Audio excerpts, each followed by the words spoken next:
Commission meeting. Jamie, do you want to do roll call? Chair Steenblock, Here. Commissioner Miller, Here. Commissioner Ramseth, Here. Commissioner Steenblock, Here. Commissioner Moorhead, Here. Commissioner Geyer, Commissioner Gary. All right. Close to being. All right, then we'll look for an approval for tonight's agenda. So moved. Second. Okay, I have, maybe add something. I had put a request into you about belts, and I don't mean the belts plan, belts question, so I don't know if you can add that to the agenda anywhere before we vote on it. In regards to belts, the warming house, No, usage, hours, just information on or belts. like a staff update on, in regarding to the rinks. Right. Yeah, I can do a staff update on that. Oh, okay. All right. Then that's the only question I had. So should we add 7B staff update on belts?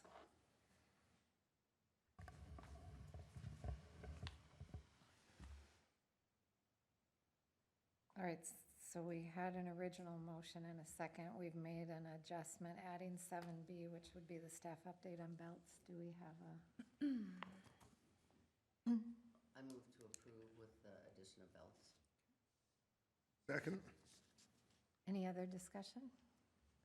Hearing no discussion, all in favor? Aye. Opposed? All right, motion carries. And Jamie, I don't see anybody here for open forum, but did you receive any? No open forum Okay. tonight. All right, so then we move down to 5A, which is the chair appointments. All right, so members of the Parks, Trails, and Lakes Commission, we are in our first meeting of the new year, so we always start that with chair appointments. So we appoint a chair and a vice chair to serve on the Parks, Trails, and Lakes Commission. This is via nomination of another member, or if somebody would like to volunteer. And just as a reminder, we do these as two separate motions. One would be for somebody as the chair of the Parks Commission for this year, and a second motion for a vice chair. So with that, opening the floor to any nominations or volunteers from the commission. Nomination of Terry Steenblock, For chair? Chair. Second. Do we have any other?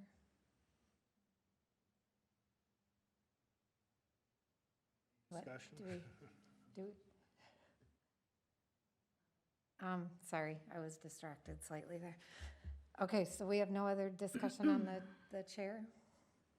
Are you willing? Oh, yes, I'm willing, thank you. Okay, hearing no discussion, all in favor? Aye. Opposed? And I'll abstain. Thank you. Thank you very much. All right, next on the list is the vice chair position. Vice Chair now. I nominate Tim Miller.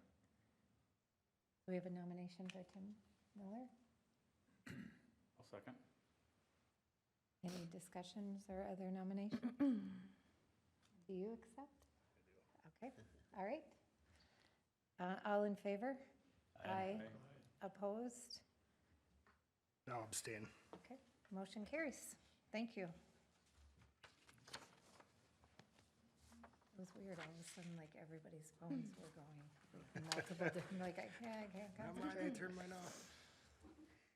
All right, so then we move on to 5B, which is the Fenway Fields Rehabilitation Project. All right, Chair and members of the Parks, Trails, and Lakes Commission, included in your packet is a staff memo and a quote from Peterson Companies for a project consideration at Fenway Fields. For quite some time, we've had ongoing safety concerns with the 5 fields at Fenway, so the quad, the 4 softball fields, and then 1 baseball field, which is Field 5. Throughout the years with the dragging of the fields, additional egg lime, they've become uneven. They've caused, lips that are, safety hazards for the users at the fields.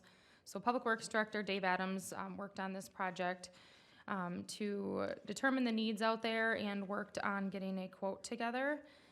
Everything's outlined in the staff memo, and the quote's pretty detailed on what this would entail, but primarily all 5 fields at Fenway would have the regrading and restoration done at the fields.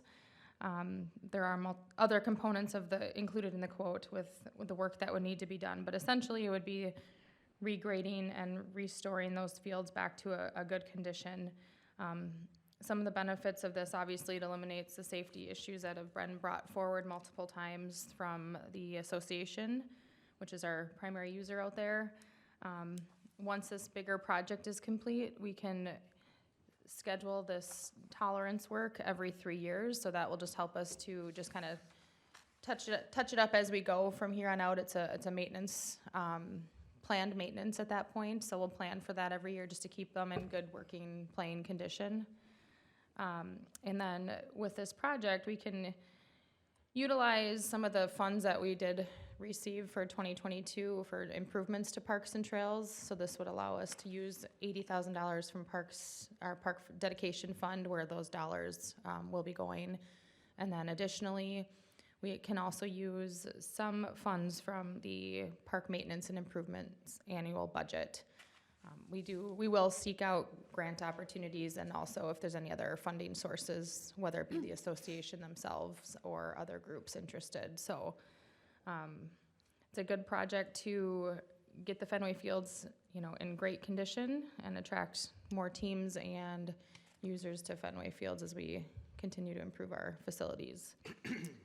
With that being said, this was asked to be on the agenda tonight. If we can get approval relatively soon, they need to schedule staff and resources to do this project in 2022, which could be scheduled for late July or early August. So with that, staff recommends approving the quotes provided for this project at Fenway Park. With that, I'll turn it over for any questions and discussion from the commission. Yeah, Jamie, I've got a couple questions. There was mention made that they were going to use the topo of the original construction. And that was very errant. You could stand in center field, and the center fielder couldn't see home plate. If you stood at home plate, you couldn't see below the center fielder's knees. So, and they had to go back and do a bunch of work, and I don't know. So when they're saying original topos,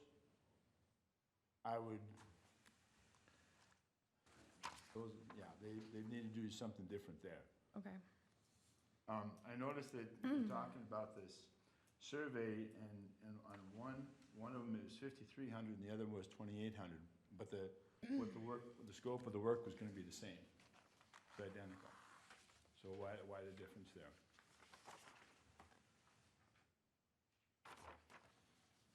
So you're looking at the last page, the 2860, and then page On the front 2. page, or second page, correct. Okay. Is that just for each set of fields? Charging a separate fee?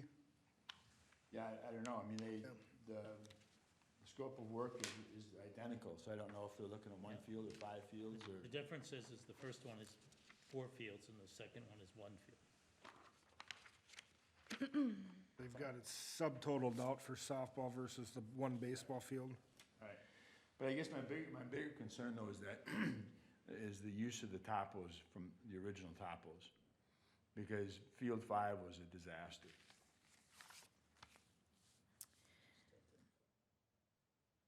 And did other people submit bids or just Peterson? I believe that, I would have to verify, I think this was our best quote that came forward. I don't know what other companies, if there were quoted in this, but we can certainly make note to not use the original documents from the original I guess I'm a project. little concerned too, but you've got a guy who specializes in roads and, that sort of construction doing a ball field, and it's significantly different. You gotta get some crowning in there, you've got drainage things you have to be aware of. I'd like to see his documents to say that he's qualified to do a baseball field. And particularly this scope where you're doing 5 fields, 1 being a baseball field and 4 of them being softball fields. I'm just not comfortable with that. And, you know, I guess too, we had an issue, was it this summer? Where they needed some ag lime on one of the fields, and the ag lime was dropped off, dumped, and left. Game was scheduled, and all of a sudden, they had to scramble around trying to find rakes so the teams could actually do the raking to get the field playable, because you couldn't have a pile of sand or ag lime sitting behind home plate. So I guess that, you know, I would also put in the notes that if you're doing this work, and, you know, now, ball game should be done by this, there shouldn't be an issue.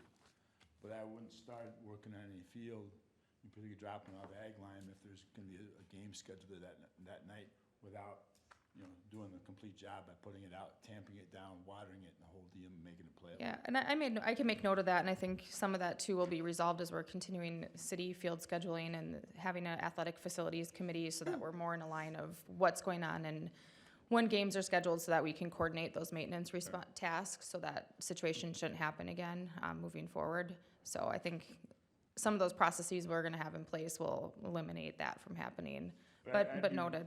Like I said, I'd be real curious to see what other companies, you know, that Peterson was going up against, what those bids were. I'd like to see them. I agree with that. I think it's, I'd like to Because see we some don't, other we bids don't also. know, you know, we have nothing to compare this to. Where did this come from? How did this all of a sudden become, I mean, this is a pretty sizable amount of money. And how did this all of a sudden become a priority for us? Like, can you give us some context on why all of a sudden this was initiated and? So over the years, we've gotten periodic inquiries from the Baseball Association and out at, with FLAW that it's a concern and we need things maintained and improved out there. I believe that doing this large project all at once is just it's more cost effective to come in and do everything to get it back into a playable condition. So it's taking that opportunity to do the big full scope of the project now that some funding has become available to Parks and Trails for improvements to Parks and Trails. So that's where this originated from, where it was evaluated and the recommendation of the full project at once came forward. I believe we could split up the project and break it down, but again, it's more cost effective to come in and just, you know, get everything done at once, and then that's why it's recommended, once we make this investment to improve the fields at this larger scale, then it's scheduled maintenance on their CIP every 3 years, so that it's just keeping it up and maintaining it so that we don't have another big expense like this. So this is years of accumulation over 8 to 10 years of this becoming a problem. It hasn't been maintained probably how it should have over the years, and now it's kind of come in and get our fields back to the condition that they need to be in for safe play, and then scheduled maintenance moving forward. So that's how it originated, just some inquiries, and we, like I said, could probably break it down, but again, recommended by staff to come in and do this, and it's a good project using the funds we have now available for improvements. So I guess one other thing I was thinking about too is that, you know, if they're doing it every 3 years, you know, that's fine for, you know, adding ag lime and things of that nature. But again, you have to be aware of the pitching mounds. You know, they have a tendency to break down. And so I again would be curious if that $25,000 every 3 years, what all is included in that. Because again, talking about safety issues, that certainly is a big safety issue with the pitching mounds. You know, you can't have them slippery, you can't have them low, you can't have them high. Yeah, and I think without getting into too specific of what that 25,000 would cover every 3 years, I mean, we could evaluate that and get a better estimate, but I think that's a placeholder in the CIP of knowing that every 3 years we'd have that expense and we could But somebody fine must tune have that. some sort of an idea to come up with $25,000. Right, So right. that should be a pretty easy thing we're expecting. Yeah, I can get a little more information. I'm not certain right now of what that 25,000 would cover, but it should be to come in and, you know, maybe, I'm assuming that's like the high end to come in and, you know, make sure everything's still good to go. We all know the 3 words and assume. Yeah, I'm a little confused in all the talk with Flaw and the contract negotiations, that I don't recall them having a substantial safety issue. So it has hit me out of left field here, the pun intended. That now we're gonna be spending, what is it, 80,000 from the park dedication fund, pushing that ahead of other projects, but I do understand if it's a legitimate safety concern, that is one of our primary roles, so that's just my 2 cents. Any other I was thoughts? just dumbfounded to see this large of a project and an action item when we just got the information, today? So I'm not going to be anywhere near ready to pass this. There's a lot more questions that I have. And as favorable as I am to Fenway, and will always be, and want it to be the best it can be, we still have belts on our plate. And talk about we now have money to do something. If we now have money to do something, we have a large project that's coming up that I think the majority of us have been ready to go. And so I'm just being open about the fact that I didn't have any information about this, and I'm not at all ready to have an action item on it. Yeah, and it was available last week online. I just didn't send a link to it until today with being out of the office, but we can certainly, if you have questions that need answers and I don't have them today, I'm happy to, we can circle back on that. So I guess that's where we would be at if you guys have questions that I need to follow up with other staff for answers and more information. So if I was to summarize, it sounds like we're not ready to make a decision yet, and if I was to summarize, we need some clarification on the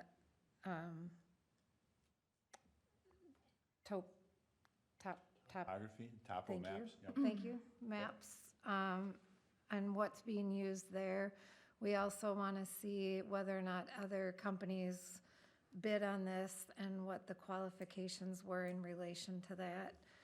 A breakdown of the $25,000 reoccurring maintenance and what would be included in that. And I would also like to see a breakdown of this, the actual repeat piece that we got, just little things that stuck out to me. Batting cage, we have 5,360 for using small equipment. Then it says, we don't have any new ag lime figured. We could use the excess ag lime. So is that cost then just the 5,360 for utilizing small equipment, or what is that? So a better breakdown of these costs. And then also trying to understand from a safety standpoint,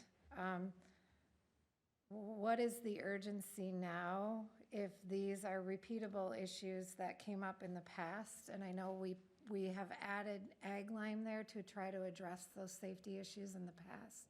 So what has changed in relation to those safety issues that did not address?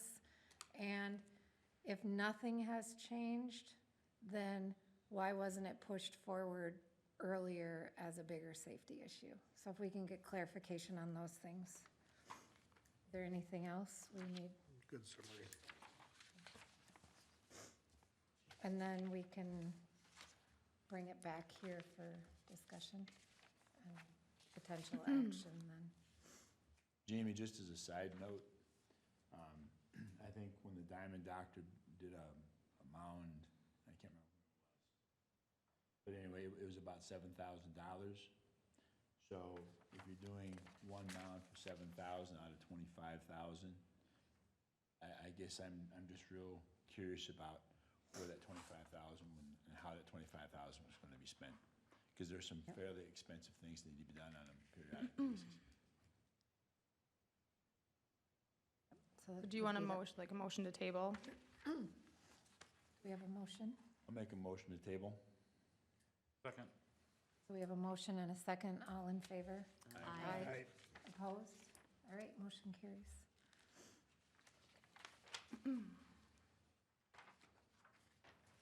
All right, so moving on the list, we are down to 6A, which is the Parks Commission updates with City Manager Casey. Yes, thank you. Let me plug this in first.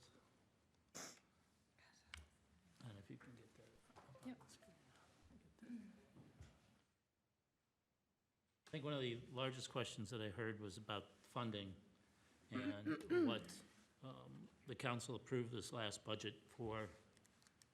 Sorry, I'm in between glasses, I have to take them off. Drives me crazy. We understand. So, one of the things we looked at in this budget process is, we've heard over and over about funding parks and trails and so forth. And in the past, there's really never been any or much interest in doing that. So in developing the budget, we were looking for a way to at least begin to try to figure out how to fund it. And last year, we started with that by at least identifying $50,000 in the levy to go to the parks, and hopefully that would continue. The original thought was to continue in increments up to a certain amount to be determined, so that you could depend on more funds except for in addition to your dedication funds, because that's it's not unstable, but it's cyclical. You don't get them all at the same time, as you know. Development's good, you get some. Development doesn't happen, you don't get anything. So it makes it real difficult to budget and to do things. So when we were looking, and I point your attention to two items on this spreadsheet. One is the capital equipment fund. That's where the city buys all its large rolling stock, plows, trucks, fire engines, whatever is on wheels, and whatever other large pieces of equipment, that's where that comes from. And then, of course, the parks and trails line item. When we were looking at capital equipment, the next few years, we're going to need a lot of large pieces of equipment. 2 fire trucks at least, a plow truck every year, and then just replacing police cars and pickup trucks and everything else, that lawnmowers, zero turns, all that kind of thing. So the capital equipment fund was beginning to run short on its fund balance, and we weren't sure we were going to be able to buy all the equipment that we needed to buy in the next few years. One of the things we looked into is leasing equipment. There's something called I'm not going to get this right, equipment certificate that we are allowed to bond to fund the payment of that equipment. Basically what it is, we choose it's like a lease. If you go to a car dealer and get a lease, it's a 3, 5, whatever the years you want. When we looked at that, we found that current rates on equipment certificates were 0.8%. You don't see that very often. And being that these pieces of equipment, fire trucks and plow trucks, I'll just keep using those two, but there are more. Those are 20-year life of pieces of equipment. So we looked at it carefully and said, okay, does it make more sense to lease those with a short payment return? So probably a 3 or a 5-year lease.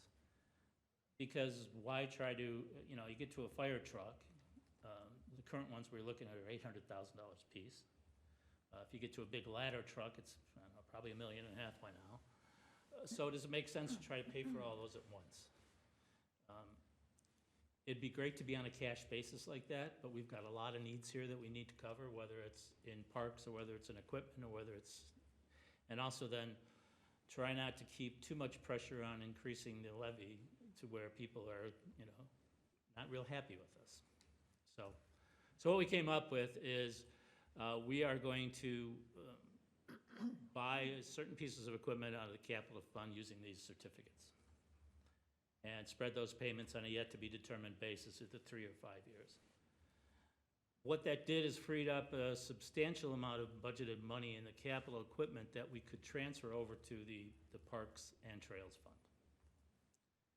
And we do that through the levy. So if you see here on the capital equipment, prior to 2022, we bonded $800,000 not bonded,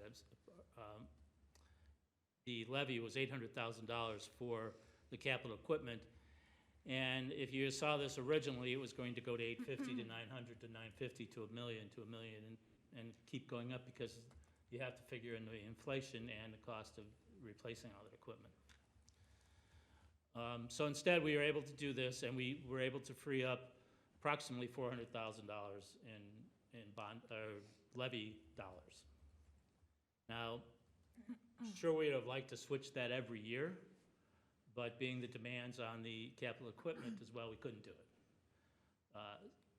Plus, these large pieces of equipment don't always happen every year because of the way they're, the way they're bought and things like that. So we looked at a scenario which is reflected here of making that swap every third year, basically. So 1 year on, 2 years off, 1 year on. So the fourth year, it goes back. So this is what this lays out through 2030. So just as, not to need to explain it, but so this year, and it's been adopted by the council, the Parks and Trails Fund, or we're gonna put it in the dedication, but got $450,000 that you've never had before. This should be able to give you at least a head start on some of the things you need to do. Then if you follow the rest of the schedule, we will levy $50,000 at 23. We want to start to incrementally go up with that. We can only afford so much, so 60,000, and then the 450 hits again. Then we go to 70, then we go to 80, then we go to 450 in 28. 29, it's 90, and at 2030, it's $100,000 we're levying to go to the park fund. Now, none of this is guaranteed past this past year. I mean, who knows what's going to happen next year, the year after, the year after. But at least we have a plan and some kind of guidelines I hope we can commit to, and the council can see that we've done this and they're committed to it. But I won't tonight here tell you this is how it's going to stay. I'd be probably out of a job if I told you that was going to stay, but no. So I think this is a good thing to do. I think it's a smart way to fund the largest pieces of equipment we have, the most expensive pieces of equipment we have. And if I can get 0.8% on a 3-year lease, why wouldn't I do that? I mean, it's almost like 0% interest on buying a car. So now I know the bond rates lately are going to start to creep up, but it's going to take a long time for those to get to 2% even. So for now, in the foreseeable future, at least for the next 2 or 3 years, it's probably a good method. Depending on what happens in inflation, if inflation starts to really go up, then the bond yields change and those prices go up. But I think this is sustainable. I think it's a good way to do things. The other alternative is to try to do some kind of a referendum for park funding. And I'm not sure we're ready to do that yet and what the projects are that would meet that. That would take a lot of work and a capital plan, but also be on this type of a committee to go out there and hit the streets and say we need money and here's why we need the money, and try to convince people to vote for it. So at least this is a solid plan that starts to give you some kind of capital. You've got big plans like Bell's Park and things like that. This doesn't entirely meet those needs, but it does give you over the life of the plan here $1.85 million, which is a pretty big jump from 2 years ago, I would say. That's the dollars. The other thing, by identifying some of these dollars, I believe it puts us in a better position to apply for grants. Because when granting comes about, they ask for matching funds and how you're going to afford it. So when we talk about Belts Park, we're going to recommend you apply for the DNR grant and hopefully get the maximum of $300,000. So if you kind of look at this right away, you got if you get a grant for $300,000 and have $450,000, you're at $750,000 already. And while the Belts Park plan is $2 million, at least you can start to do a major impact on the first side of it and figure out how to phase that, or as we anticipate this year having a number of new housing starts and developments come into town, 5, I believe at least, close to 300 homes, you will get some additional money in your dedication fund. So, questions on this? Back in August, we got kind of a budget, a nice little budget form that all the simple people could kind of take a look at. But it looked like we would have a balance at the end of 2022 of just over $1 million, so $1.1 million. So that this 400,000 this year, 450 is on top of that? And no, understanding these are estimates. I believe you're talking about our current park dedication fund balance. That was at, without looking at that document, was there a projected amount for additional revenue in '22? Yep. With- 400,000. Okay, so you're correct. So current fund balance is around the $550 or $600,000 ending of 2021. That's the unaudited balance amount. And then based on the developments Administrator Casey mentioned, it's projected we could see around 400,000 in additional park dedication. So what you're referring to is current park dedication funds, projected revenue for park dedication developments coming in, and then so this would be additional Thank you. into that.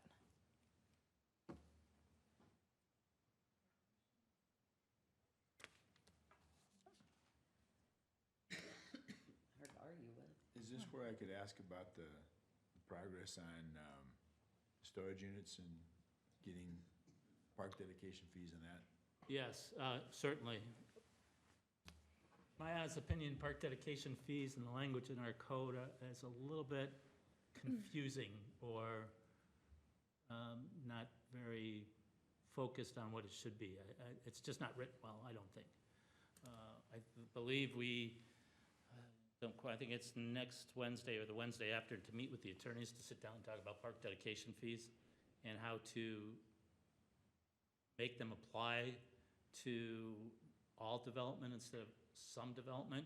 The way it's written currently and understood currently is that park dedication fees are only applicable when land is subdivided.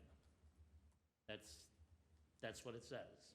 So, yeah, it's great, I come in and I take this 40 acre and I subdivide it into 100 lots, so that's where you get your money.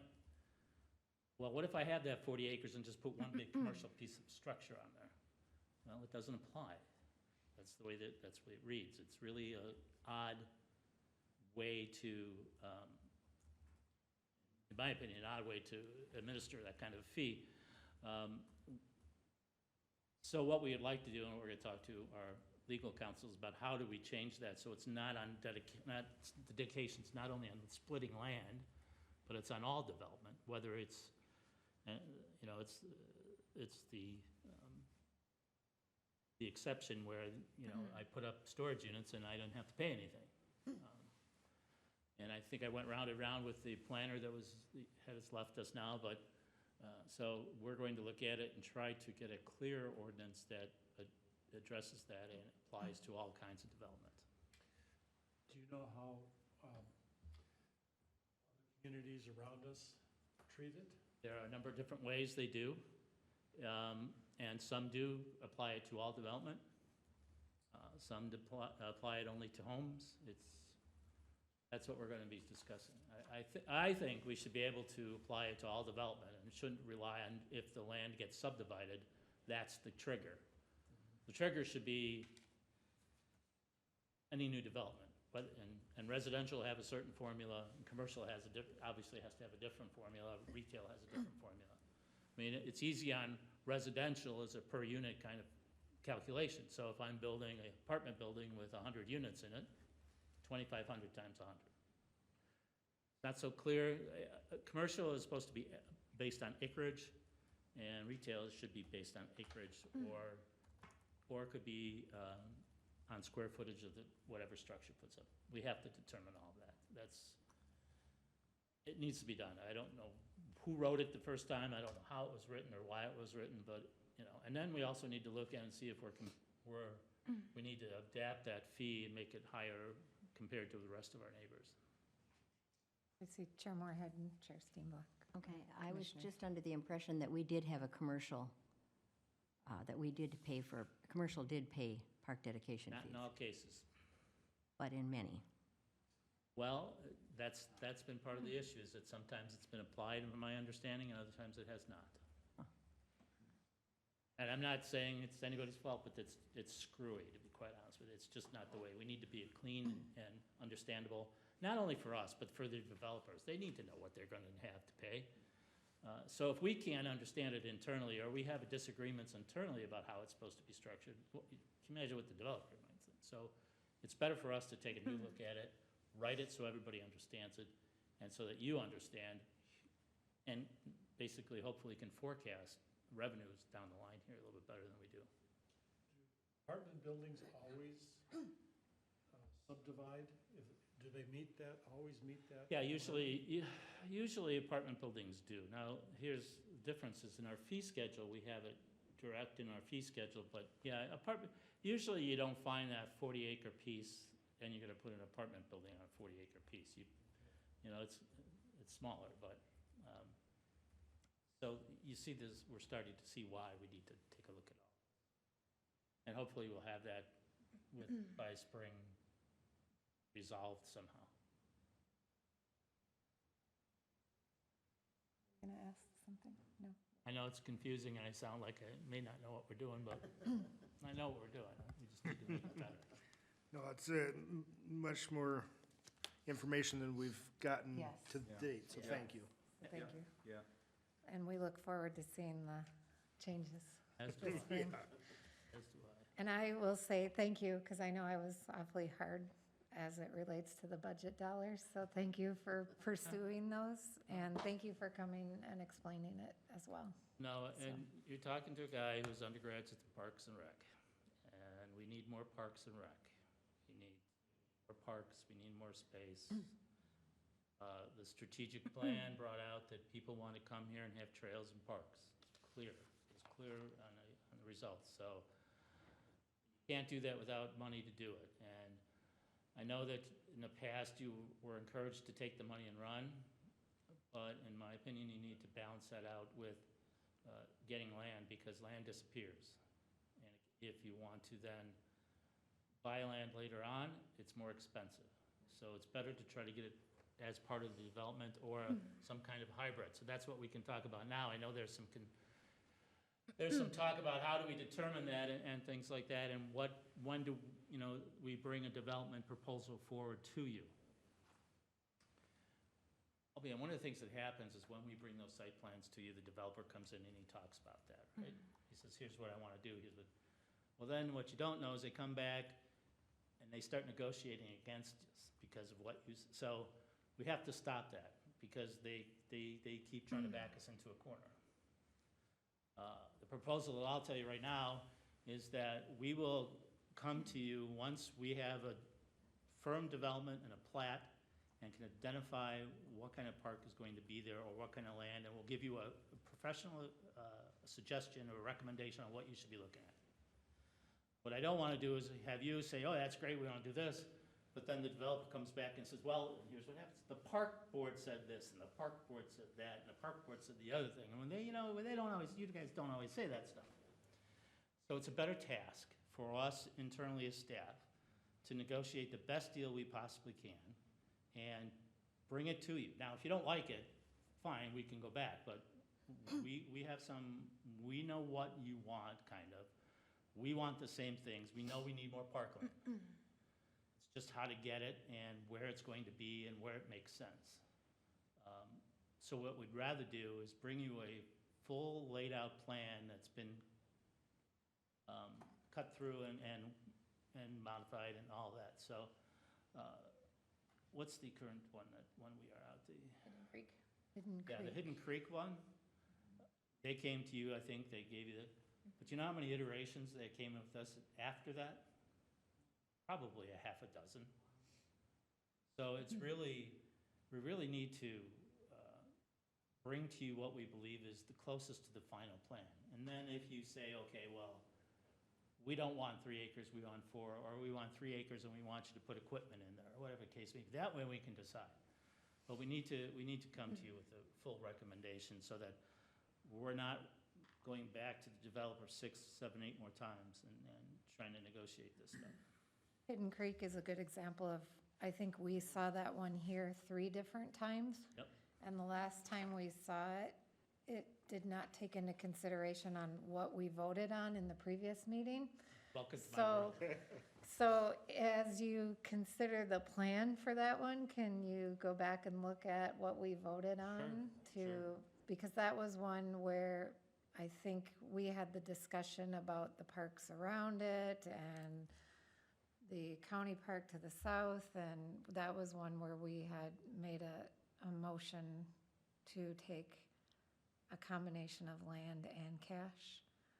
And so, We'll go back and look at that. I don't recall what that was, but I think the current iteration has a three acre park. And we've asked them now, to be, that's pretty well set, but what we've asked them is to what called ghost platting the south. This is because they want to do another phase. So tell us what that looks like, because say we have the 3 acres at the bottom, which I think it is. What we want to do is say, okay, give us more acres here. So this becomes a 6 or an 8 or a 12 acre park. and that's what we we're trying- talked about. That's what we're trying to get to. That was our last on, I think it was November 10th, because we saw it April 21st, November 10th, and December 15th. Yeah, and you shouldn't have to see it 3 times. No. You really shouldn't. I mean, that's not a waste of your time, that's what you do, but, you know, we should all kind of be on the same page so we don't have to negotiate against ourselves a little bit. I'm hoping that the way it works. We have other subdivisions where we're doing the same thing, saying put the park in this corner, because we know the next empty 60 acres here will come in, and we'll put another park up, so we'll, you know, want a bigger park. That's what we're trying to look at. And then we can decide if we want, what kind of amenities you want. Do you want it as just grass and a passive park? Do you want a walking trail? Do you want, you know, does it need a tot lot instead of a whatever, so. Terry? That makes a lot of sense, because I didn't realize all this other stuff was going on. So this one was like, why are we looking at this one again? And why are we having these same discussions again? So that makes a lot of sense. And then there's a lot of players too involved, the city engineer with the street and public works with the streets and the infrastructure and where there's gonna be trails and sidewalks and which side of the street, and all of that plays into the concept plan as well. So we're just the parks component, and the Hidden Creek one was a good example where I said, if we're not on the same page, or we shouldn't have to see it so many different times, and kind of the middleman. So internally, staff has a standing meeting to work together to get that final determination that'll come forward one time to the Parks, Trails, and Lakes Commission. And the same thing's true with trails. We know where the trails are, we know where the connections make sense. So the subdivision's up here, and we have a new one come in, and there's a trail here, we sure want them to connect to that trail. And those are kind of the goals we're looking at here. This just all falls back into the communication that should be going back and forth with us at the time, so it's not something that is just thrown at us too to make a decision, because we had lots of good decision on that particular piece, and I wouldn't want to lose that conversation that we had and just have someone bring it back. So I agree that you should look at what we had agreed or talked about at that time, and then make sure when the agreements are coming from the staff that they've had some communication, or maybe come to the meeting when it's brought to us, and so that we know it's, We'll there's be not, here for that. nothing better than have both players at the table. I mean, we definitely need to be in the room with the developer when that comes, so that there's no misunderstandings.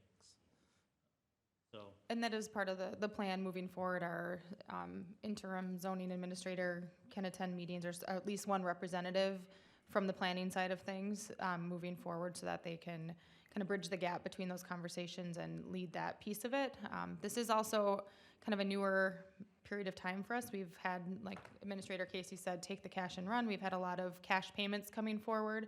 So we are kind of transitioning into new to us, or this period of time of we really need to assess each development coming forward for some land and cash, or just land, or you know, it's different. So we need to look back to our 2040 comp plan, where we see future parks and look at that big picture. So as these developments are coming forward, as a commission, we can say, okay, here's where we plan for future parks.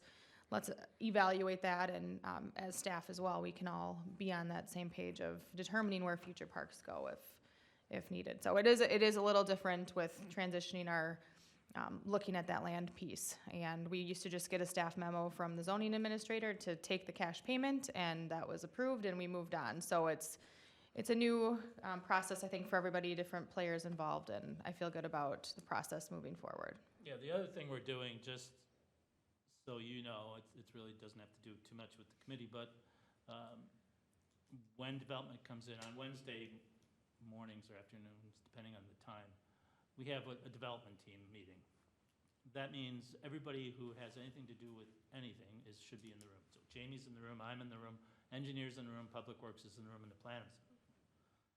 That's never happened before. It doesn't happen before. So, somewhere, I don't know, developments were, magically under a code, I don't know what, but there's a good reason to have a Public Works director, and there's good reason to have an engineer, there's good reason to have a parks person and a planner in the room, so we can all talk about the pros and cons of what the development is.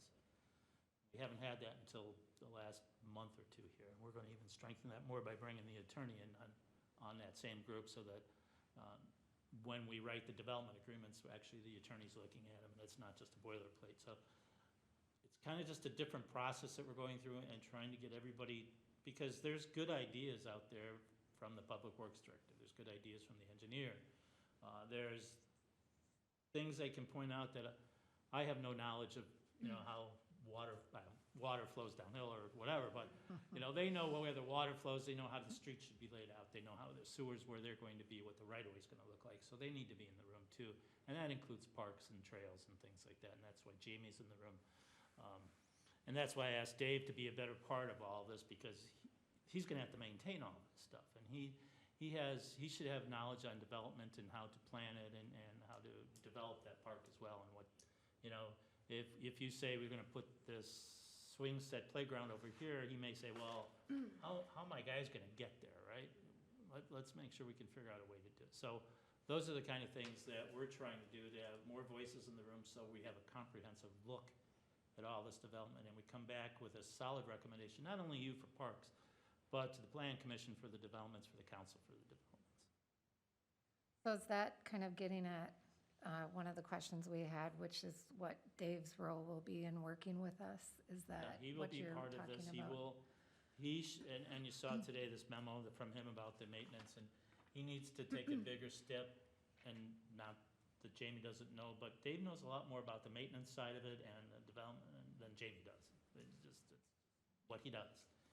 So he needs to be a part of that. He needs to be a part of, how that lays out, how that gets maintained. And there's good ideas he has, there's, not so good ideas he has, but yes, he's gonna be a part of that, stronger part of that, because in the long run, he's gonna be responsible for most of it. So I guess my question is, so just for an example, I've been on the Parks Commission for a long time, and Fenway was the big thing we always wanted to pay off, so we got it paid off, everything's great. And we needed the cash payments, so we could just barely touch some of our parks. Yep. Along with that is the one that's behind, on 61 behind the. Southview. We pulled out the equipment, so we have land there. And that's where it's hard to actually say that if we want to take land versus cash, we're not utilizing the land that we have. Right. So, your thoughts on that? My thoughts are you have to, twofold here. One of the reasons why I say take the land is because on the south where the development is, you're not gonna put any parks in. No, you need parks there. People can want parks. That's just whether you develop it or not, that's one thing, but you need to have the land.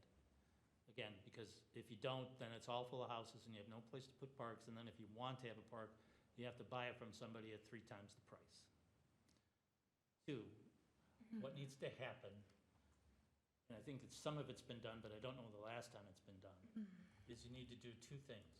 One, you need an inventory of all your park and park equipment, and rate it on condition.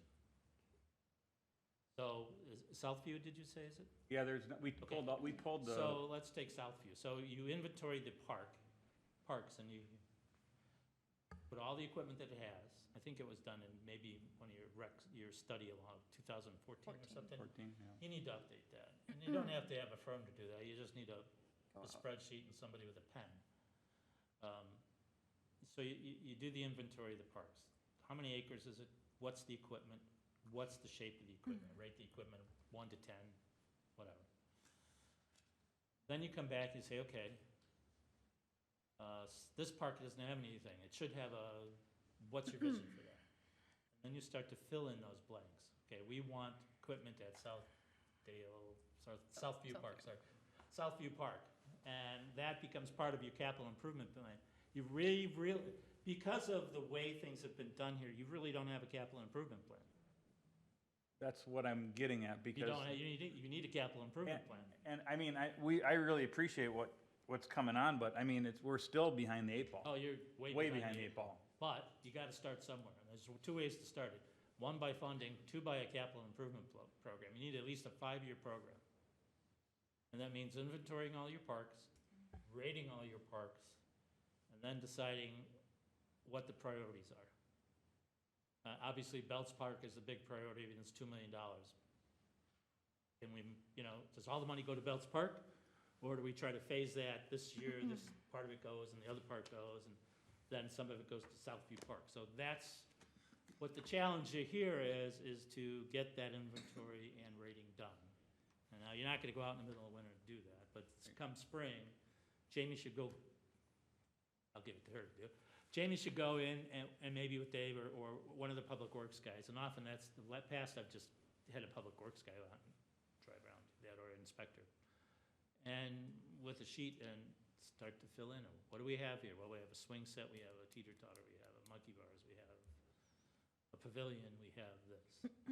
So it's essentially taking that 10-year financial plan that we did where we prioritized the parks or listed the equipment and reevaluating that to see if it's still accurate or makes sense. The one thing that we didn't do on that plan, because again, we didn't have funding and didn't know when funding would come to fruition, and what you put there could change significantly based on when we're able to put something there. Absolutely. So, but we can at least. You have to start to slot those projects in years. Yep. And every capital improvement plan that I've ever been with is a 5-year capital improvement plan at the minimum. But every year, you go back to it because things change, priorities change. In one city I was at, maybe the fire department didn't get their new refrigerator, let's just say. Instead, you put in a swing set. Or the parks didn't get the rehab of the swimming pool. Instead, it went to the police lockup is falling apart, we need to do. So, being that structure, you are in competition with the rest of the city, but by this, at least you're starting to identify dedicated funds that you can use. But what you have to do is you have to start to slot where those projects are gonna be. And they will move backwards and forwards depending on priority, depending on how much money do you have. You may see a swing set today that looks like a 9, but next year, well, you didn't see all the rust and everything, and it's a big crack in it because of the winter, so now it's a 0, and you need to take it out and replace it. So, it's a big project. I mean, it's not small stuff. But that's what we need to do. So maybe a future agenda item is to bring back that 10-year plan and reevaluate and then update the equipment. I don't start by have it in updating. front of Park me, but inventory. yeah, there was some pieces of I would inventory that we put on there. make it a but- goal by midsummer to have your park inventory updated and rated. It's not that difficult, and if I have to go out and show somebody how to do it, I'll do that. I agree, that's a great idea, and I think we've tried to do that in the past where we as commissioners can do things like that. And we've taken different parks and gone out and done an inventory of what it was, so we already have that information. We just have to keep updating it, and it's one Yeah, of the. that's another way to do it. I mean, if you all want to volunteer and we split the parks up 7 different ways. Yep, and there'll be a rating scale and inventory scale. So I think he's kind of touching on some of the roles and responsibilities. That is one that we're gonna be working on. I started in the fall, going out to a few of the parks, took some pictures to start that process, but getting the Parks Commission involved in small groups and assigning parks and getting that inventory. I also applied for a grant, with Washington County for up to $10,000 to see if we can get funded, for master planning. So we can look at that 2014 master plan that's been done for parks, but just take that step further of updating it, and working on our capital plan to align our new priorities. I mean, we had, for several years since I've been here, the same items on our capital plan because it was only funded through park dedication funds, whereas some other, departments have the general fund option for that. Lights at Fenway was on there for years and still is a need, so we just have to evaluate where that priority is and update all of that. So the capital, park inventory, and then the building out a capital plan 5 to 10 years are two big projects that need to happen Q1, Q2 of this year to align with now some funding that is available so that we can plan our work out and then update that 10-year financial plan as like a third step in that process. And just a final recommendation, you know what's on the screen isn't enough money, right? It's still not going to be enough. I would strongly recommend as a board or one or two of you show up to budget meetings and say, one of you, maybe two of you or three of you, and say, okay, we've got this plan, we need more money. Every year, we need more money, we need more money. Let the council know that you've done your homework and that you think you need to be more funded. And, maybe you get there. I don't predict, again, what the priorities are, but you need to begin to be the advocates of the council for these things. So I had some other questions I had sent to you that were from us. Fire away, what are they? All right, so we had the one about looking at the community development position. There was mention of parks work in that position. Can you help us understand Yeah, what that will look like? Traditionally, in these smaller communities, often you see the parks underneath the community development department or public works. Choose one. Well, that's in the job description, just so that any community development, if we decide to make that person that comes in, knows that he or she may be responsible or at least help guiding that. Again, that person also should be part of the development team that, that person will be helping to run those developments, so needs to be integrated into that. Whether that's going to happen or not in the immediate future, I don't know. The first review of resumes for community development director were awful, to be honest, so we're gonna have to go back out and look for another. So, being the way the employment stuff is these days, but again, that person's should be as a community development, and again, it's community development, should be in tune with parks and because it is part of the development process.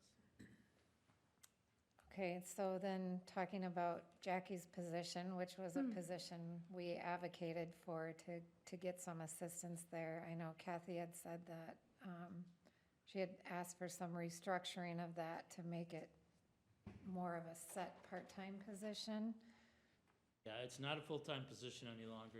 I believe there's money in there for either 20 hours a week, or if you want to go a seasonal from April to August or September, one of the two, depending what the demands are. I mean, where's the most need? That's up to Jamie to tell me which one it is. Is it better for you to have somebody come in and help her with programming, which is, the summer, spring, summer, fall, early fall is probably the toughest, the most busy. So do you bring somebody in that way, or do you bring somebody in all year round at 20 hours a week? I think you have to discuss what Jamie has to tell us, or tell me what's the better way, what's the need. Senior Center now falls under the umbrella of this commission, so can we discuss what our role is as it relates to the senior Yeah, center? eventually, once we get our feet on the ground, I think we're starting to finally make progress and get it all settled down. Eventually, what I would like to see is the senior, tomorrow I think is going to be a vote on the new advisory committee for the senior center, the seniors. What I'd like to see is them report to you on a regular, quarterly basis and give you an update of what's going on in the senior center. Right now, Jill is reporting to Dan and I kind of about how its operations, and just like the golf course, it was just a quick thing we had to all figure out, and we had to find somebody to do it. I think we're finally getting mostly past it, but what I would anticipate is that they would come here and give you an update on what's going on at the senior center on a regular basis. And then I think this last one is probably one of the most important ones we had talked about, but understanding the process for which things come before us, because we've had some instances where this Peterson is a perfect example, whether it's 1 week in a proposal seems like an awfully short period of time. We've had the instance with the clubhouse, and so what can we expect as far as new initiatives or requests or, whatever it may be, as far as those coming forward to us and giving us the opportunity? And again, I'm gonna use Peterson as an Okay, example which is good, I was here. gonna ask you, let's use that example. So- What would you have liked to seen there?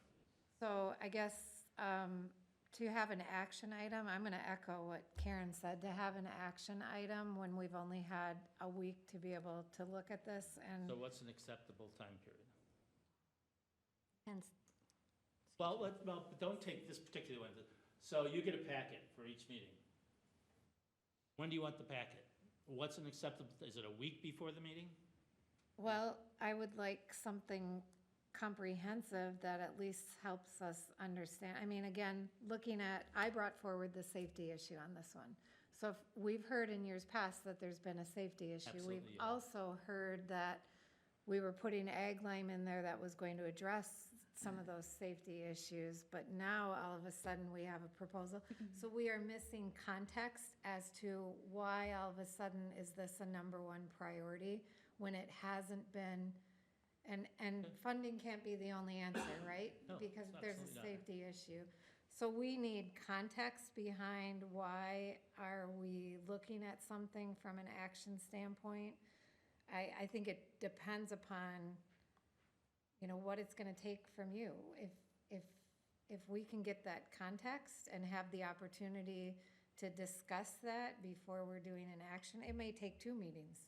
And that's okay. I mean, in this example, I agree that there wasn't probably enough background here and why does it always show up on your agenda. So you have every right and should say, okay, wait a minute.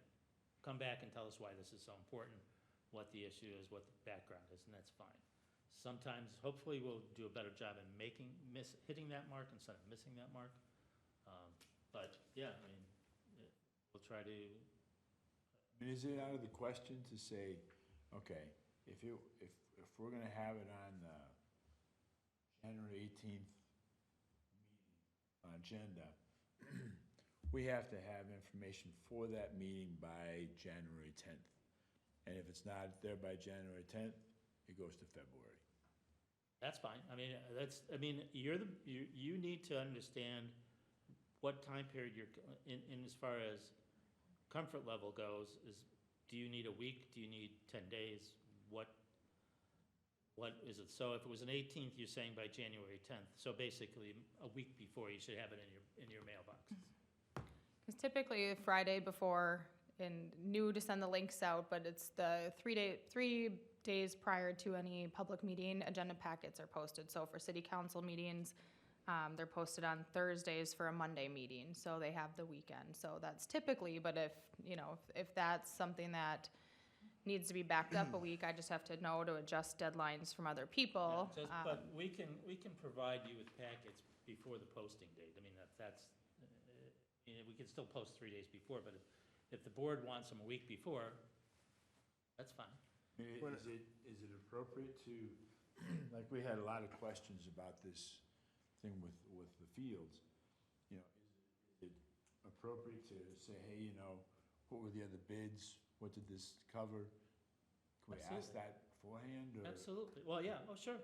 I would think so. I think if you have questions, obviously, it's even better for us to be prepared to answer those questions if you give it to us beforehand. I mean, if you have questions, you should send Jamie an email, say, I want to know about what these are about.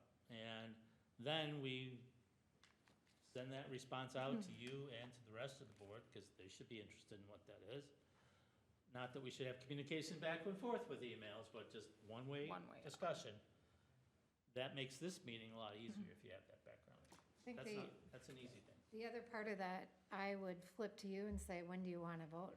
I mean, it depends upon, I want you to vote when you're comfortable. right, and so I think it depends upon the situation and whether or not we've gotten the information we need, but it cannot be.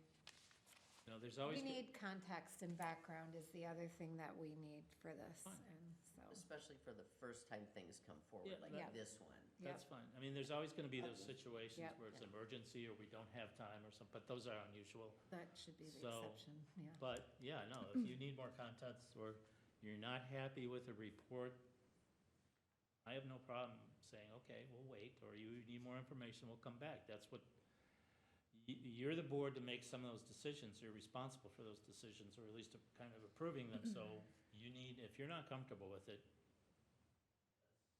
that's okay by me. I mean, you have to be comfortable. Now, if it's, when I say comfortable, everybody's got the right information, not that you're gonna vote, 4-3 or 3-4, that's a vote, but knowing that you have enough information to make a decision whether you're going forward or against it. I did, but it got answered. Thanks. Oh, good. Commissioner Gary, you have- Gary? Okay, so where are we at as far as the marina lease? So the marina lease, I emailed that out to you. Commissioner Geyer, I think, was going to do a brief update today, but she and I have communicated, she's volunteered to help start doing some of the research on your boat club and what other communities they're in, what other agreements do they have in place. It expires November 30th of this year. So we will start those conversations, and Commissioner Geyer's already been in communication with me on that, so November 1st. November 1st, thank you. Yeah, just don't a have it in point, front of me, they're but- going to ask for more slips, but that's gonna be difficult because they're restricted by the DNR regs, so there's gonna be a lot of mess going on with that. So I So guess, that's an upcoming project for this year to be reviewing that. So can I Actually- talk to It's Commissioner marina, Guyer maybe- about that? I was gonna say, if it's the marina and that's an agenda item, maybe we could talk about that more when we get to the agenda, or the commissioner updates Okay, on that okay. one. That would fall under the commissioner updates. Yep.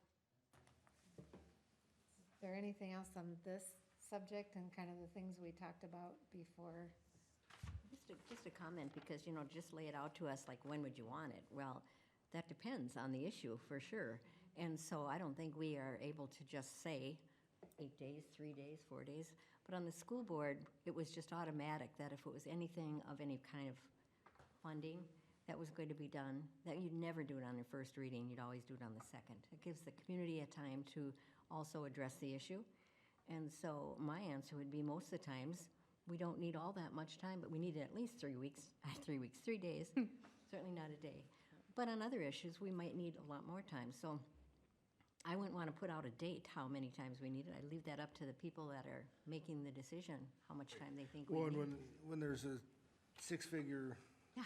budget item, if it's a discussion item on a previous meeting, now we all kind of have discussed it, we tell you what we need back, then that makes sense. Obviously, if it's a safety that needs to be done right away, that's the exception. Right. So I think for this particular example tonight, it just might have been like the perfect storm of when I received it and unfortunately out of the office and wasn't available to answer any questions. I think how it was handled tonight, I did put it on as a regular agenda item per the request I received. And I think how it was handled tonight of we need more information is completely acceptable given the circumstances of this is fairly, new to myself as well coming in. And what I do from there is take your list of questions and do that follow-up. So I think how this particular example was handled is okay. And there might be other situations like that. And as a commission, to Minister Casey's point, you have to feel comfortable. And if there's something you're missing that I don't have the answer to at the meeting at that time, it's okay to come back. Most items are, a couple we can get through a couple meetings, or we could call a special meeting if it was a time-sensitive item. So if there's something missing, I always try to say, let me know if you have questions, or try to get some of that information. This one, I think, is definitely a kind of a unique situation, given circumstances, but like I said, happy to get more information and come back with that, so. One example. I mean, the bottom line is, we don't want to read about it in the newspaper or hear about it from constituents. That's not how we want to hear about it. We want to hear it here first versus the other way around, because it puts us in a position where we can either talk educated on the topic and either in support or not, or we can say, what are you talking about? Because I didn't get to watch the council meeting, or whatever it may be. So that's the bottom line. However that works for all of you on that side, we don't want to hear about it through the newspaper first, or constituents first. We'd like to have the opportunity to hear it. Well, I'd say that I'm encouraged by what we've done tonight. I think that having Administrator Casey here has been really helpful, and I look forward to having some better communication and better handling of some of the issues that come before us. So appreciate your being here. Good for me. I agree. I agree. Thank you. Thank you. Yep, thank you. Yeah. All right. Should we move on to Belts Park Master Plan? All right, so this is a discussion, it's more of an update and an opportunity for the Parks Commission to weigh in, and I know this was also one of those last questions of process that came up in our meetings at the end of 2021. But Belts Park Master Plan, we did, tonight you do have a updated concept plan, which really, I'll go through it, not much has really changed. The layout of the master plan pretty much remains the same that we had come to a conclusion with as a commission in October of this year, of 2021. So you have an updated plan here, and you also have an updated cost analysis. So just as a reminder, the master planning phase of this project is the vision for the park and what amenities you want in the park and what that's gonna look like. So that's the master plan phase. The cost analysis associated with that is your estimate of what it's gonna take to build this out. So that's the phase we're in right now. This is our final version of the master plan with the updated cost analysis.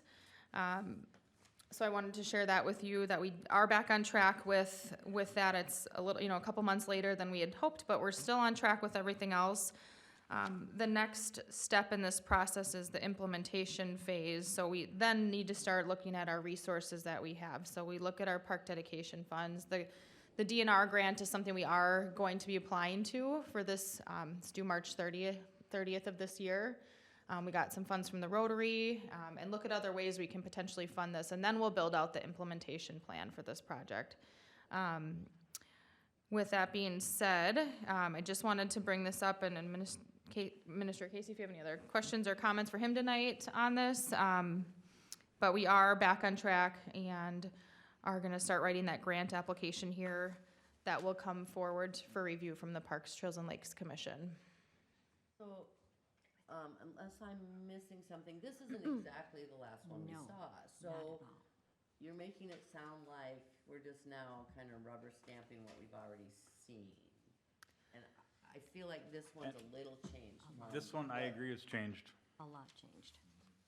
I believe all that they did, though, was they just added some more of the graphics to the layout, but the amenities should still be, There was no irrigation in the last one we saw, was there? No pour and play. Zip line. I don't remember that. Grills, biofiltration area, drinking fountain. And then just looking at the stuff that we have bleachers that are aluminum that should be able to be used for the new belts.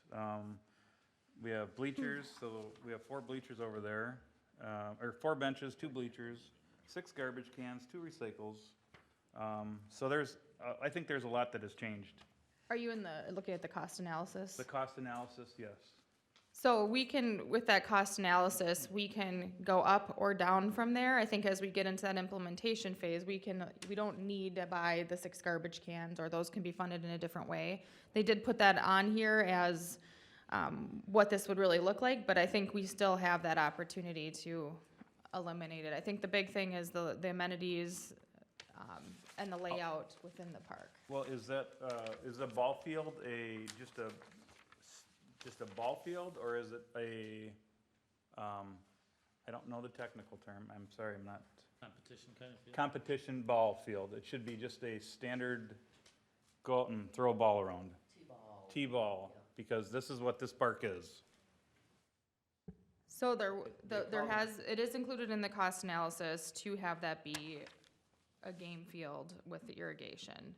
Yeah, Jason doesn't call that it was all ag line, they call them a skin field. Skin field? Okay, thank you. Well, the skins that play up there don't warrant all of that. Or the That's a Or the neighborhood. removal of such. Okay. I mean, from a layout perspective, I think, I mean, do we agree it looks pretty close to what that's kind of what we wanted, so Well, I think. I'm kind of curious because presently there's the basketball courts and tennis courts are flip-flopped. They are. Flip-flop, yeah. And so I guess I'm wondering, are we incurring extra cost to flip them now? In our, Or what would, I guess you're gonna have to take up all those courts anyways. yeah, in our subcommittee meeting, and I think we had touched on it here before, was that they're pretty much gonna need to be excavated completely. Whether we do asphalt courts, whether we do concrete with sport court, however that looks. Now, I would question the costs in there as far as the courts and, yeah, are we doing sport court, and what's the difference, you know, because there's cost savings there, but I think that would come in, like Jamie was saying, to the implementation stage. Yeah, just and let are me they still go, lighted? if I can, what we wanna do here is, and the way this should go, is that once we've agreed on the concept, which is pretty much, like you said, it hasn't really changed much except for some of the drinking fountains and so forth. Then we authorize the plans and specs and we put it out for bid. What we really need to do is get the numbers, what the true numbers are. So once we put it out for bid and it comes in at, let's just say it comes in at $2 million. That's when we come back and say, okay, we don't have $2 million. That's when we start to cut it out. So what you do is you create the bid so that the contractors bidding on it know that you're going to reduce those, and you meet with them and say, okay, what are we gonna take out? And let's just take, if we leave the irrigation in, no, that's coming out. The sport courts, it's cheaper to put asphalt in than it is concrete. So that's when you start to run through after the numbers are in, because you really wanna know what the numbers are and what you can afford. That's when you start to reduce or to modify what the design is going to be at the very end. What you're gonna put in, what you're gonna leave out. But some of what the subcommittee did, and correct me if I'm wrong, subcommittee, was that this was a neighborhood park, so there was elements here that we didn't feel were needed.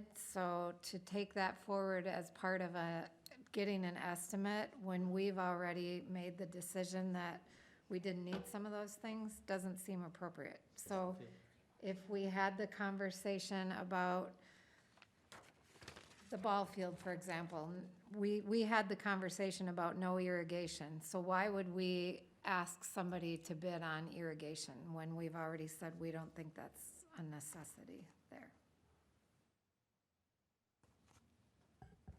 Again, what would our role be then if we as a committee, using that as a specific example, said we didn't feel we needed irrigation? Well, I think that, I guess my point on this is, this will be the high end of it, and as we move into that implementation plan and we see what that total cost is gonna be, if something needs to be cut or reduced or changed, you know, I think that's where you could look at that as not being part of it. So this would be, you know, I know that there's, you know, maybe it's a community field or maybe it's a game field, but I think from a maintenance perspective, the stance was that, you know, this irrigating, it's gonna make sure that the field is nice to be used and played on. So if, you know, if that's not needed, it's something that can be eliminated. But regardless, that's in the layout portion, this is where the ball field will be. So I think as we move forward, if that's one of the negotiation items of, let's just keep it is it a community field or is it a game field? I think the key for the master plan is this is where the field is gonna be, and if there's that further discussion or, you know, final decision on that, we can simply not include the irrigation. So we made that final decision on that, and so again, all of us being also taxpayers of the community of Forest Lake, that we're looking at this not only from a park perspective, but we were looking at this from a fiscal responsibility perspective. And if this committee has already said that doesn't need to be a game field, it needs to be, we want to see it as a community field and we don't want irrigation, then why would we give somebody the opportunity to bid on making it a game field with irrigation?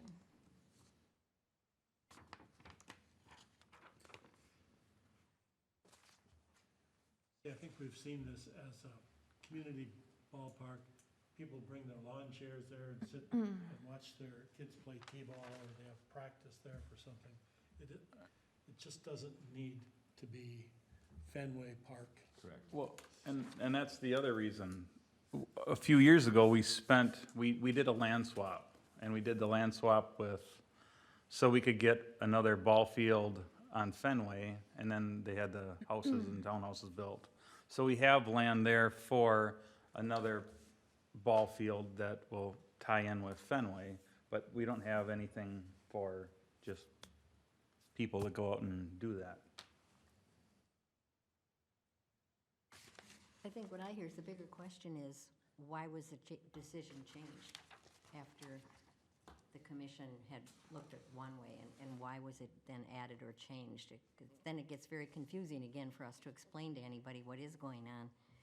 And again, when you do this, we haven't addressed the parking with St. Peter's yet, and I feel really badly about that because we just push these things off, and there has been good rapport with, we're going to need that parking, and so what do we need? So, who makes the decision, and when is that decision made, I guess?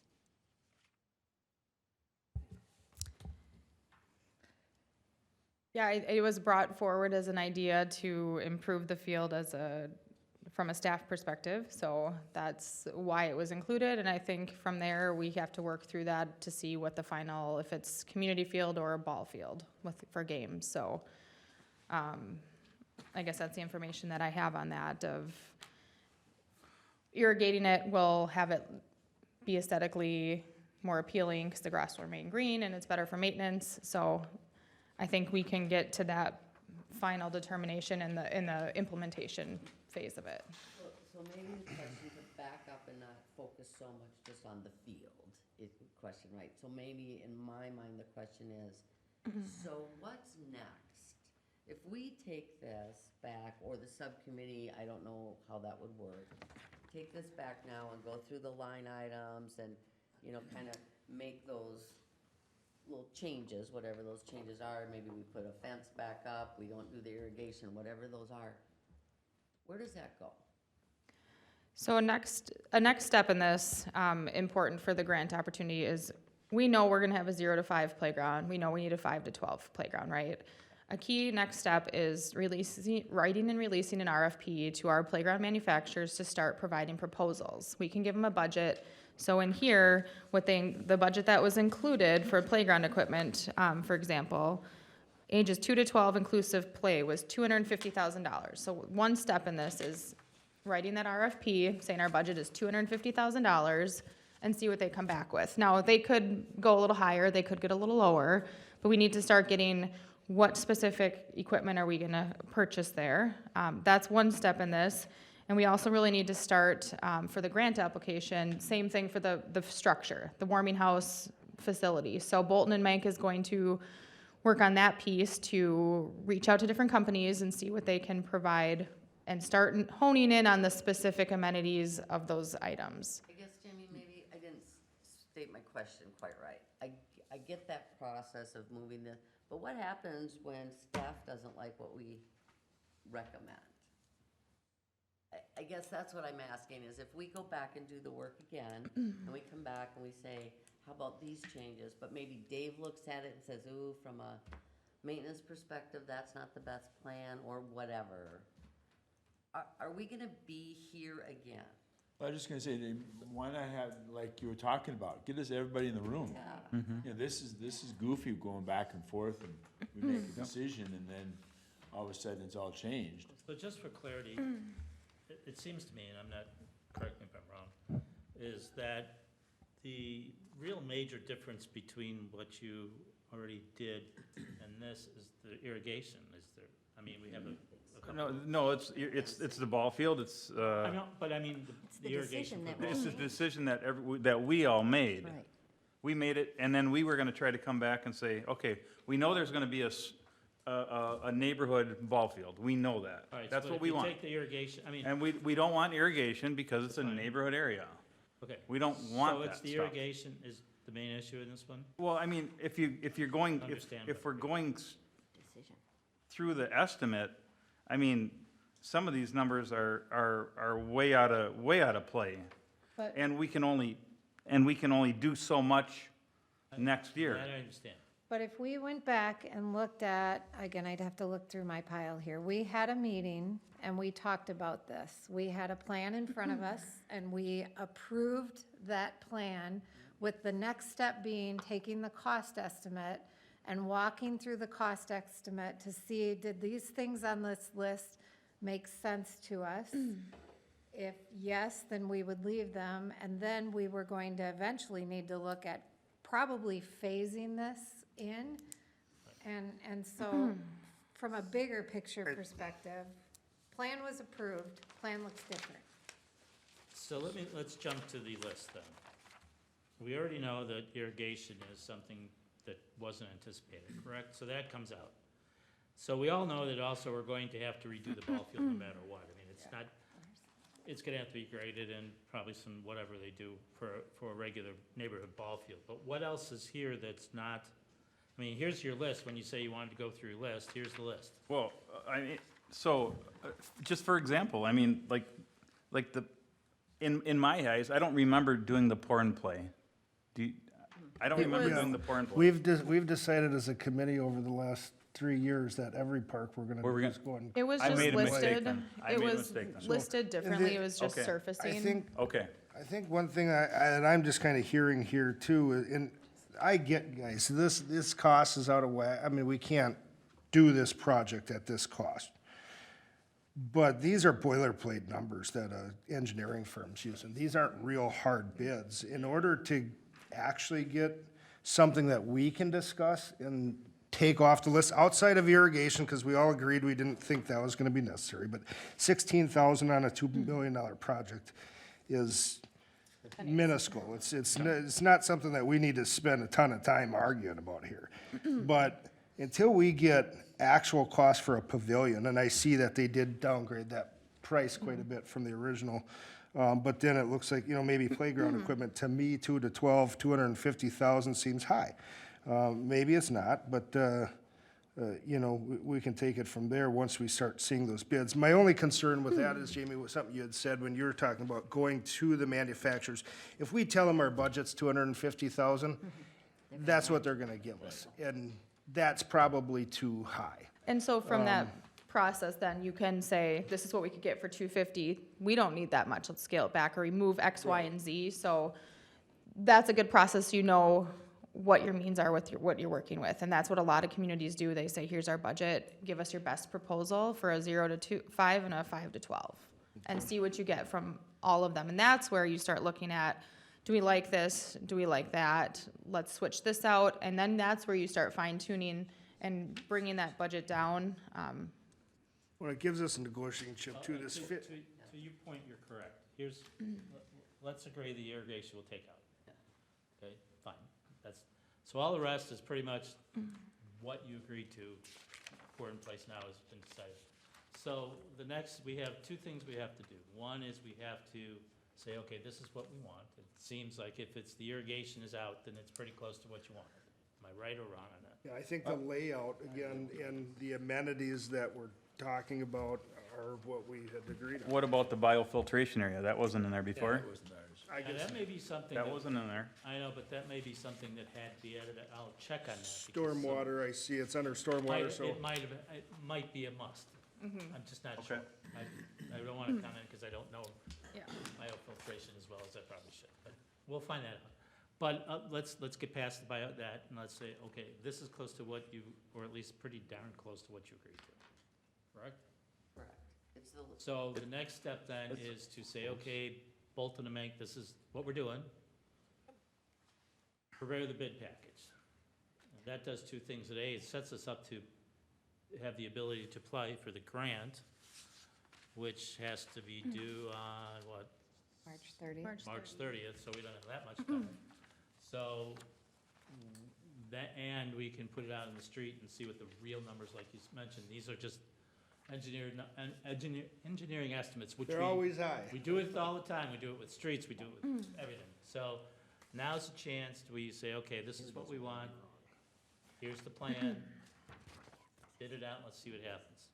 So that was originally our next step last time we Be met, now the next step. and that was originally our next step. I don't- When we approved the plan at that following meeting, Well, we were gonna get the actual cost to be able to look at that. I So, guarantee you this time, so I was just This will gonna happen. ask, so for February, are we going to see the actual no, cost? you won't have it by February. Okay, You'll have it by March, maybe. okay. But we not, you know, But- and now's the time to bid it because it's the winter. And you want to bid most everything you can in the winter.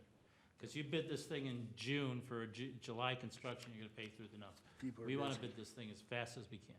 But you're saying in March, Jamie, how long would it take to write a grant on this? If March 30th is what is due, but we're not gonna see this until March. Well, So- the grant doesn't need to have firm actual bid numbers. They need to, we will consider this will be close to what the grant will have.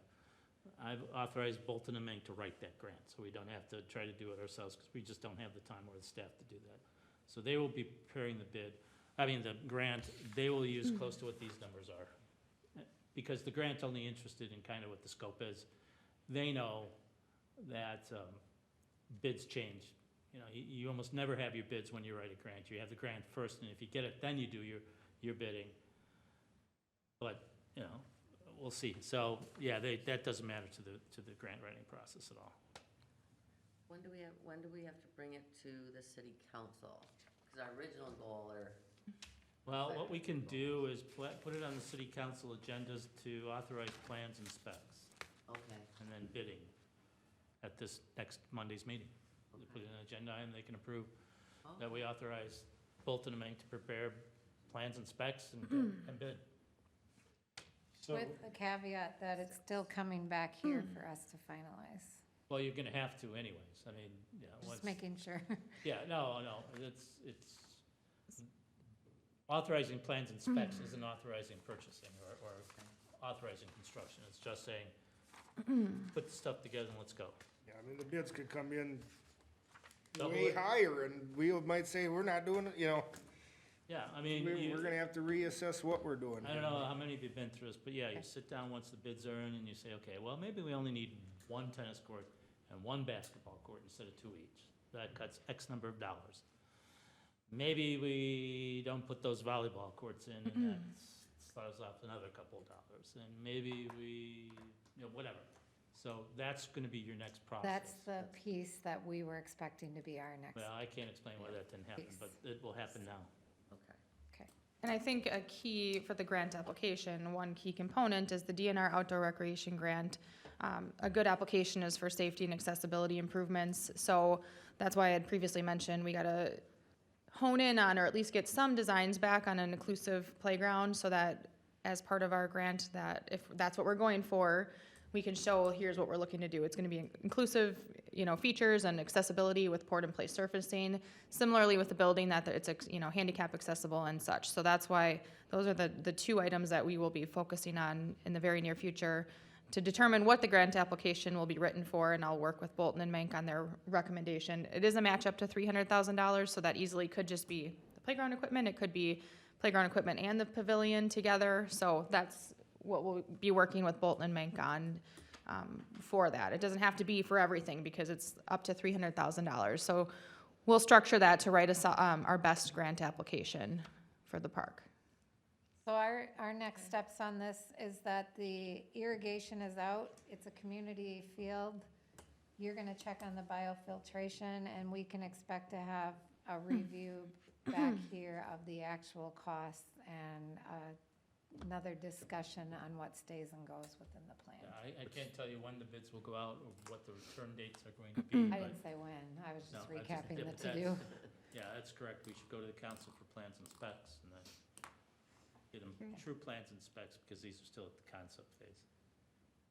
Karen? Yeah, just another thing we haven't discussed yet is the phasing in. And again, we as a commission, we're pretty much all together on what we wanted. And how does that change when it goes past us? Like, you know, somebody else thinks better of it, or we could do something differently when we've already made the decision that the warming house situation should be first on the agenda.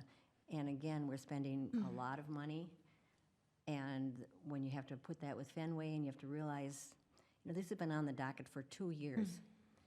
And we've still got the Rotary money. I was just asked again the other meeting that we were at with the chamber, and they said, yeah, and if we need Rotary money, I think the parks are just not gonna use it. And I said, oh, no, we're gonna use it. It's just a matter, we gotta get ourselves together and get something done, so that their money that they gave in good faith isn't just sitting there wondering what's gonna happen to it. So again, I know I'm a little impatient, but over 2 years of discussing this and all coming together, that the warming house would be a better fit for the church and the parking, as well as what was #1 on the community survey, what they thought was the most important. So where does that sit now? We talk a lot about coming back, and we're gonna get prices and everything, but when do we make the decision on what we're gonna phase in first, if we have to phase? Can't make phasing decisions until you have prices. And once you have the bid out on the street, once you get the bidders back and you determine what the true costs are, then you decide 2 things. Are we gonna cut stuff out? Maybe the bids are low and you can add stuff. And/or how are you going to phase it if you don't have enough money? That's when you say, okay, the bids came back at $1.5 million. We don't have $1.5 million, we're gonna cut this out, but here's what we think is most important and goes first. And that's why I say on Monday, we put the authorization for bids and specs. You get Bolton and Mink to do that. Send them out in the street.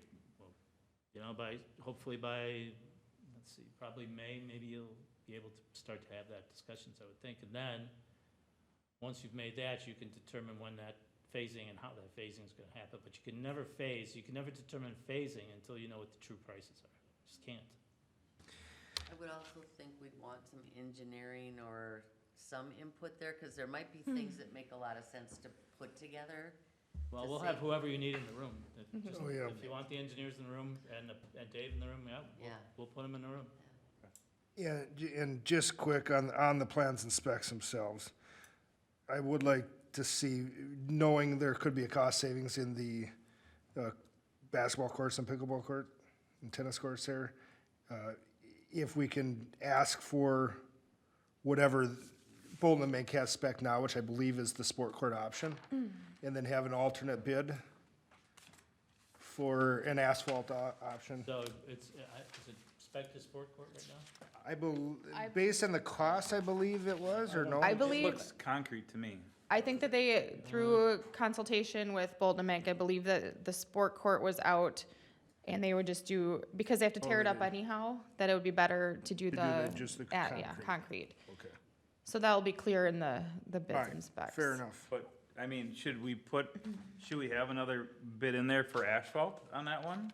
I'm not sure Pri- if you're not doing sport court, it often is asphalt. That's why I'm confused. You usually don't have concrete under tennis and Right. basketball. You usually have Well, asphalt. Let's just clarify We that. have concrete, Yeah. concrete at Fenway, at the pickleball court.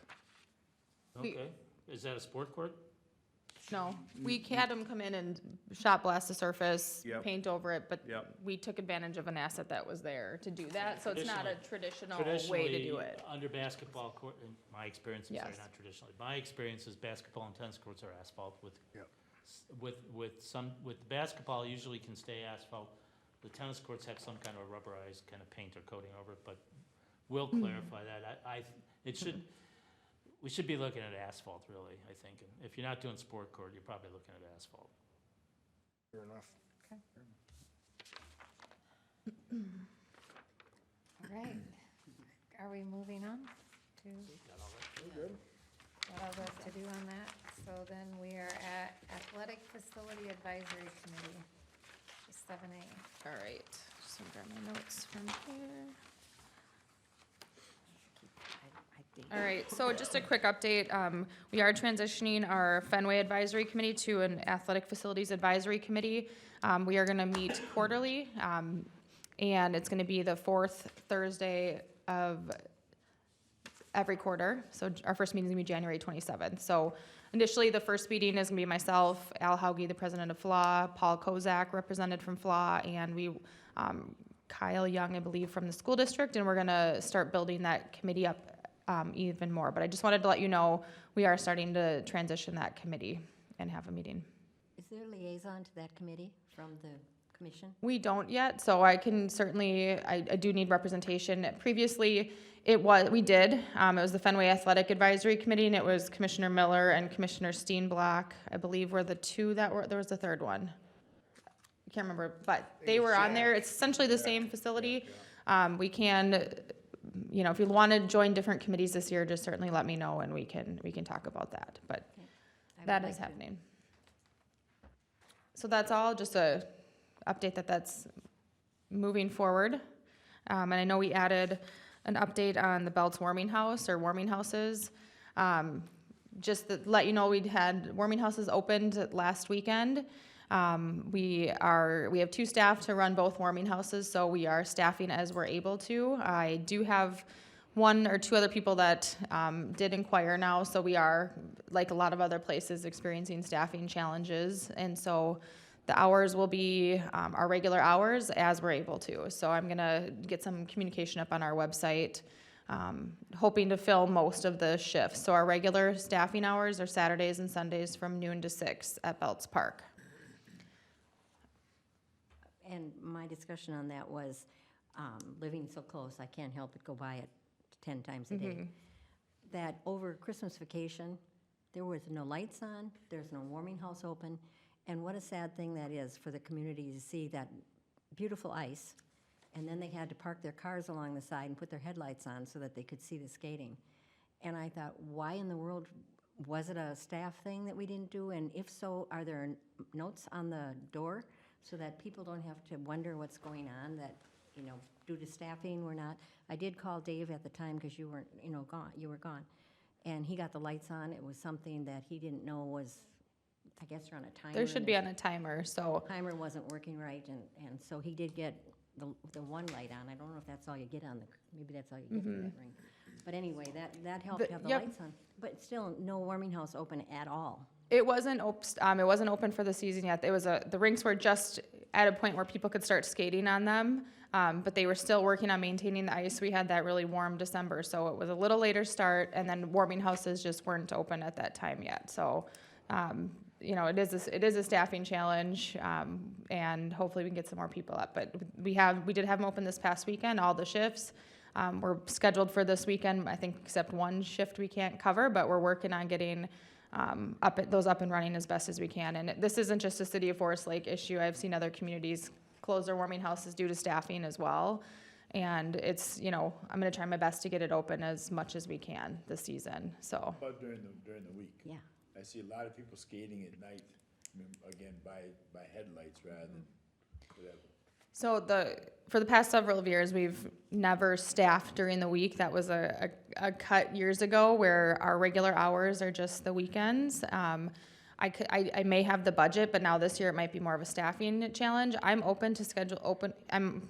happy to have it open during the week if we're able to, if someone's available to work that. So I am working on trying to get it open as much as we can with staff. I think it's more of a staffing challenge this year than it is the financial resource piece of it, so. I mean, would it help to put a sign on the door out there, help wanted, call?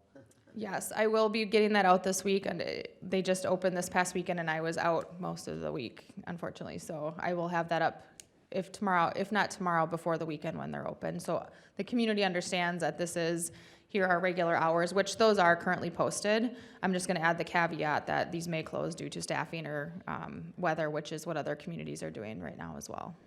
The help wanted was posted by me in response to a Facebook Forest Lake happening Okay. Thank question goodness you're about on that. You get more staffing. information than we do. So I did link them back I to did see the that. job posting. And I did do extensive recruiting. It's been to the school, it's been to other, throughout the community for several months, and no one's applied, and it's a difficult position to fill. There is a link with the high school employment opportunities, and I've never seen us listed there, but there are many places in town because that's the age kid you want to be there. And my last comment on that would be, for years, we've tried to understand that that's a pleasure rink, not a hockey rink. And so again, there's been many, many hockey players up there, little ones, but hockey sticks. And I wonder if you could put on the note too, that this is a pleasure rink only, so hockey would be directed to the hockey rink.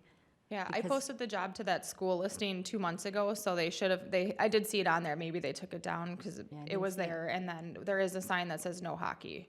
So it's an No enforcement hockey piece for, sticks, you No know, hockey sticks, maybe? I don't know. so I can add more, but it's, you know, it is an enforcement piece at that point, and, you know, when staff is there, they do enforce that, so. I think we're gonna get Karen a whistle in those 10 trips she makes. Karen's You're just gonna be so walking close, you can by. just go How down many there. years? She does make 10 at least a day. At least today, but it just would help, because people going, they say, well, they were little kids. But see, people going by, they see hockey sticks on there and they go, no, we can't go over there, you know, so that's the reason why no hockey sticks, because people going by assume that they can't bring their little ones because there's hockey being played on there. So that was for years what we tried to decide, and sometimes it works. But having the notice on it would really help. I'll make a bigger notice and post it in red, so you can There's a see it big from your sign in the house. warming house window. Yeah. Yeah.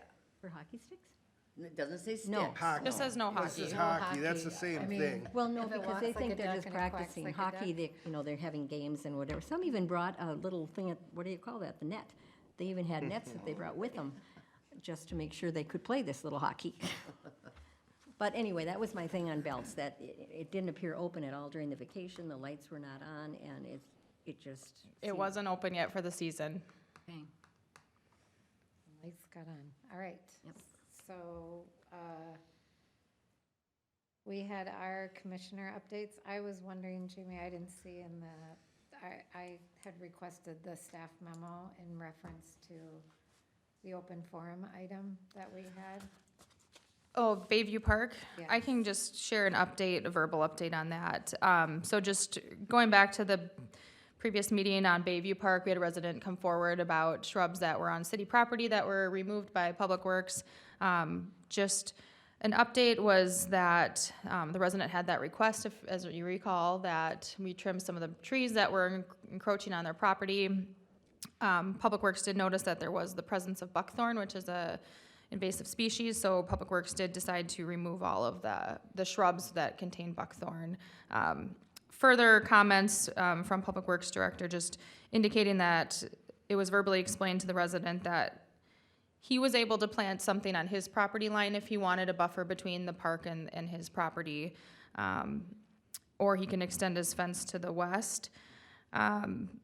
Public Works just, they would say that they're firm on not going back and doesn't want to set a precedent because we don't have any other parks in the city where we've created a buffer between the property line. So that's the stance from Public Works. It's just an update. I don't have any recommendations if we should plant something and what that would cost, but that is the update from Public Works, that the resident could be able to provide and plant on their property line, and just wants to be cautious of setting a precedent if we do put the plantings in on our city property.